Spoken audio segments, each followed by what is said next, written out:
नमस्कार.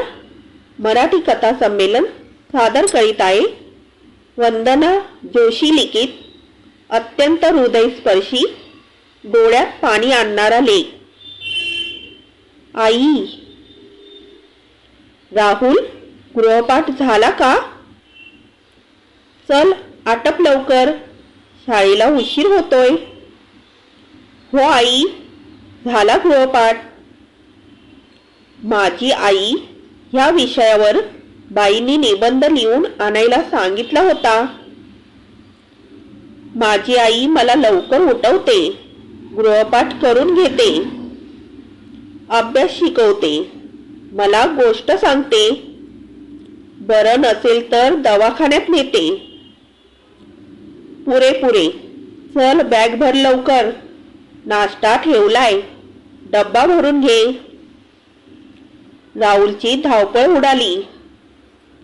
आईने भराभर मदत करून शाळेत पाठवले. पण संध्याकाळी राहुल आला तो हिरमुसला होऊनच. सगळ्या मुलांनी निबंध लिहिले होते, बाईंनी मात्र वेगळेच सांगितले.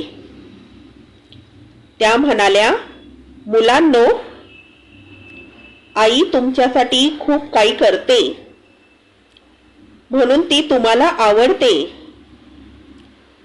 पण या आईबद्दल तुम्हाला काय माहिती आहे? तिच्या आवडीनिवडी, तिचे छंद, तिचे शिक्षण, तिचा वाढदिवस, तिच्या श्रमाबद्दल तुम्हाला, तुमच्या वडिलांना, भावंडांना काय वाटते? तुम्ही सर्वजण तिच्यासाठी काय करता? या सगळ्याचे निरीक्षण करा. लिहिताना हवे तर तुमच्या ताईची किंवा दादाची मदत घ्या. वडिलांनाही विचारा. आईला मात्र विचारायचे नाही. तुम्ही 8वीतली मुले, थोडे विचारपूर्वक लिहा. मुले विचारात पडली.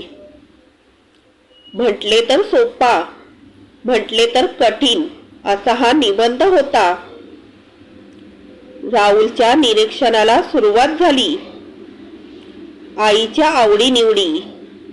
आपण फक्त बटाट्याची भाजी खातो,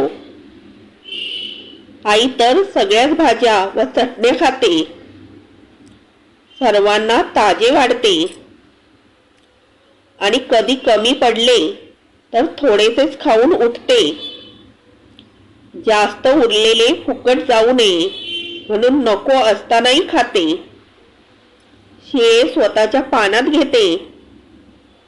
अरे, आपण कधीच आईला म्हणत नाही, आई आज मला शिळे वाढ, तू ताजी पोळी खा.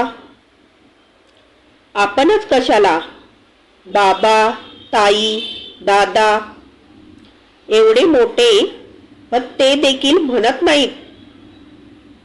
मला टेबल टेनिस खेळायची आवड आहे, म्हणून आईने माझ्या वाढदिवसाची वाट न पाहता मला त्याचे साहित्य आणले. आईला कसली बरी आवड आहे? बरोबर, वाचनाची आणि हार्मोनियम वाजवण्याची. पण गेली काही वर्ष हार्मोनियम बिघडला आहे. आईने त्याच्या दुरुस्तीबद्दल सगळ्यांना सुचवून पाहिले. सर्वांनी दुर्लक्ष केले. त्यामुळे वर्ष झाले हार्मोनियम बंदच आहे. थोडा जरी वेळ मिळाला तरी आई काही वाचत असते. पण एखादे पुस्तक खरेदी करायचे असले तर बाबा म्हणतात, पुस्तकाच्या किमती फार वाढल्या आहेत.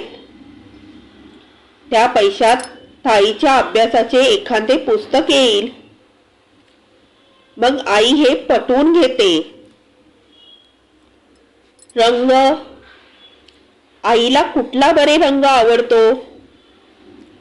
काही कळत नाही. कारण आई स्वतःला फारच क्वचित साडी घेते. लग्न कार्यात मिळालेल्या साड्या ती वापरते. त्या ज्या रंगाच्या असतील त्या ती चालवून घेते.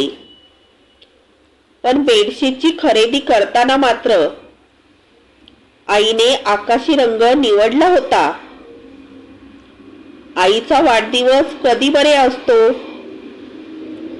आईलाच विचारायला हवे. पण बाई म्हणाल्या, आईला काही विचारायचे नाही,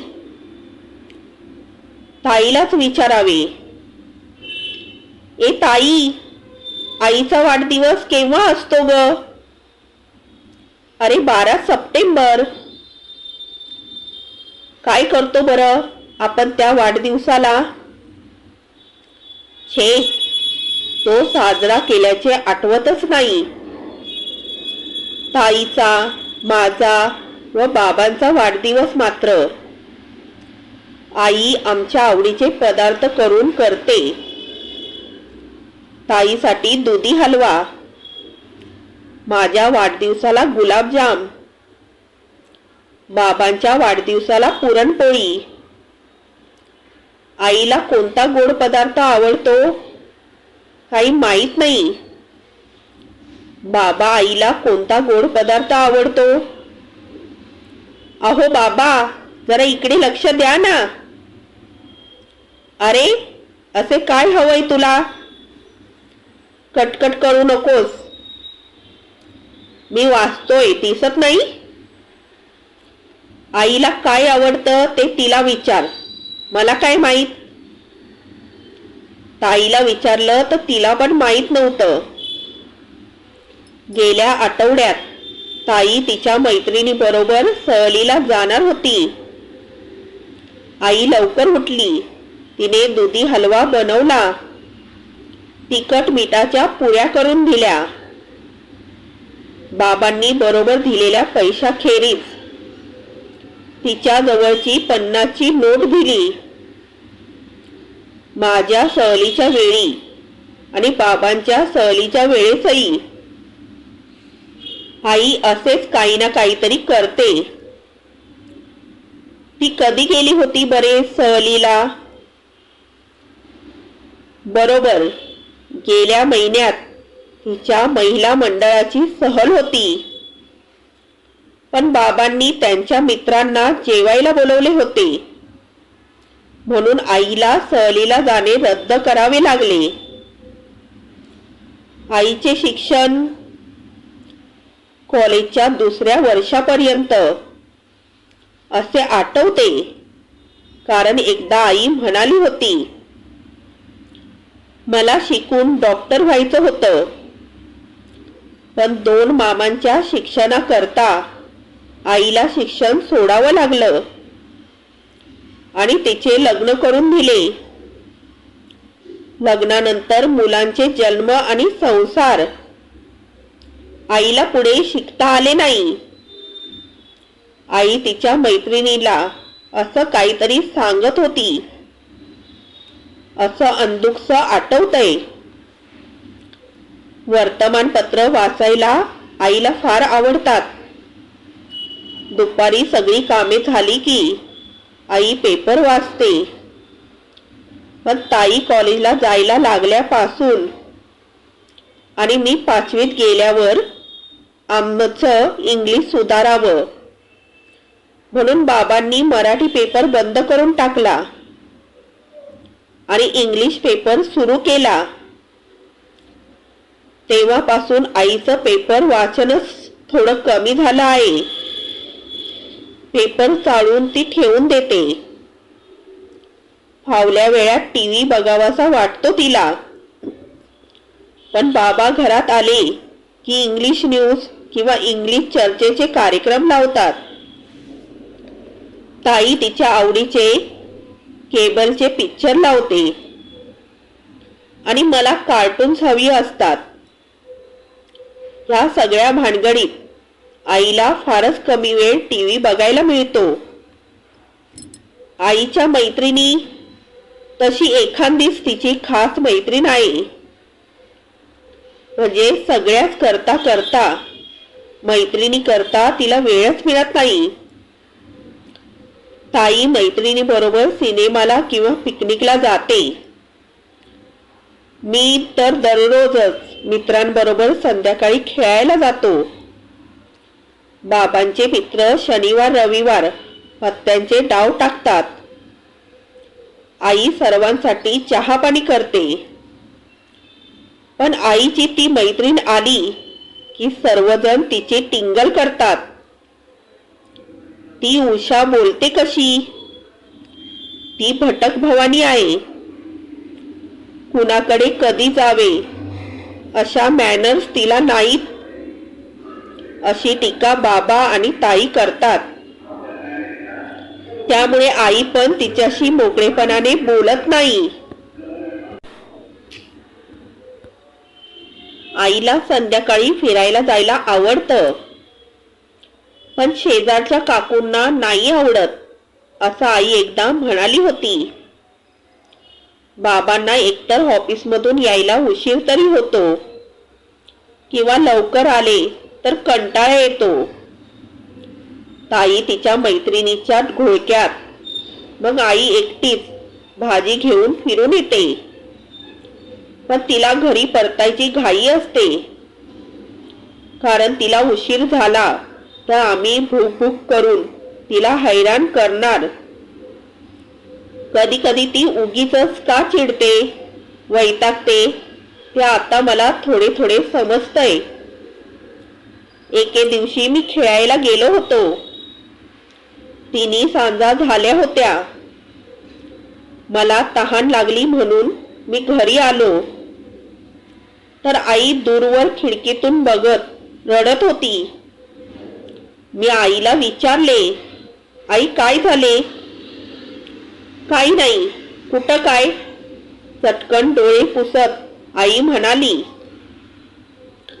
आई सांग ना काय झाले?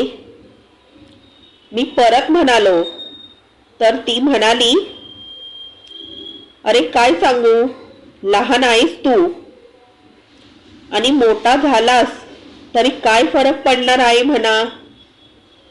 आई पुटपुटत म्हणाली. मला पण काही कळत नव्हतं. मी तिच्याकडे दुर्लक्ष करून खेळायला धूम ठोकली. बाईंनी 15 दिवसांची मुदत निबंध लेखनासाठी दिली होती. राहुलचं निरीक्षण चालू होतं. आईचं वागणं व घरातील इतरांचं वागणं याची थोडीफार तुलना करत असताना आई थोडीशी का होईना त्याला उमगली होती. आईवरचा निबंध पुरा होत आला होता आणि निबंधाचा शेवट करता करता त्याच्या वहीवर त्याच्या डोळ्यातील 2 अश्रू ओघळले होते.